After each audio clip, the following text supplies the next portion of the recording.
Okay, so I'm back with another vlog.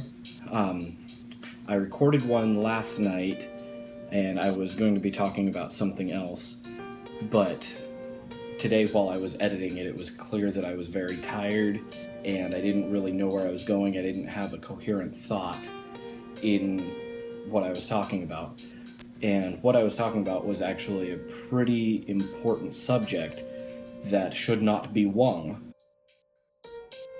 So I scrapped that. I'll revisit that at another point in time.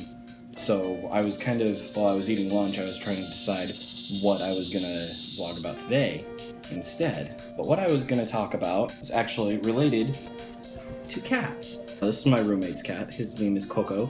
He weighs 20 pounds, and he is a little jerk. But yeah, he's really big. I swear he's got some Norwegian forest cat in him. The reason I was glad that he came out to see me while I was recording this was because what I was talking about is death. Kind of a heavy topic to introduce with a cat. He's wanting ear rubs right now. More specifically, what I'm talking about is how I learned about death. And that happened when I was 4 years old. When I was 3, we got a kitten. She was a little orange tabby cat with, the white socks on her paws, and she was adorable. Her name was Little Bit. She was my favorite cat. Being 3 or 4 years old when we had her, anytime anybody would say something like, "Oh, I'll just have a little bit of that," I would say, "Oh, that's our cat's name," or something like that.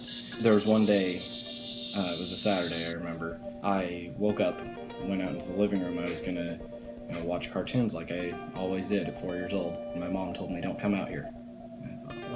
What's going on? Sent me over to the dining room table. The way our house was laid out, living room was in the front. There was a big window that looked out onto the street. The dining room was on the backside, had a big window looking out in the backyard. And so she sat me down at the table, asked me if I wanted a bowl of cereal. So I said okay. She went into the kitchen to get my cereal for me, and I turned and looked out the window right as I saw my dad out there with a shovel. He was carrying it like this, horizontally. And our dog, we had a corgi, his name was Trapper, and he was the best. He was walking right alongside my dad. Normally, when there were people around, Trapper was really excited, and he'd be, jumping up, wanting to play, but I could tell by how he was walking something wasn't right. I could tell by how my dad was walking that something wasn't right. And then I looked in the blade of the shovel, and there was Little Bit. I remember she was all slumped over, and one of her paws was hanging out of the blade of the shovel, and it was bouncing with every step my dad took. So I stayed at the table and tried to process what was going on. So my mom brought me my cereal, and I looked down at it, and I just started crying as I ate my cereal. And that was the first experience with death that I ever had at 4 years old. That was almost 23 years ago. I've written, little blog pieces about this. The first time you experience something death-related, as a kid, it's not something that you forget. And even as an adult, so much later, it's kind of hard to not remember how you felt. And being that Little Bit was my favorite cat, we had cats after that. They were fine, but none of them were Little Bit to me. It's weird for me to talk like that about a cat because, oh, you don't like hearing me say that, do you, Koko?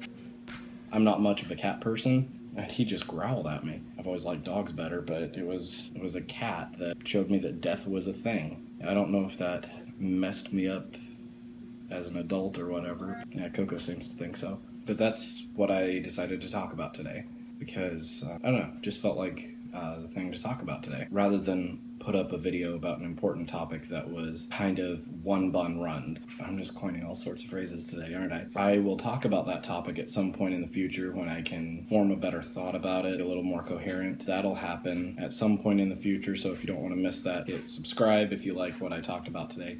Hit like. And if you have anything to say, or you want to tell me about, a time when you lost a pet or something like that, I don't mean to dredge up feelings, but anything like that, leave me a comment down below. I'd appreciate it. Thanks for watching, both of you.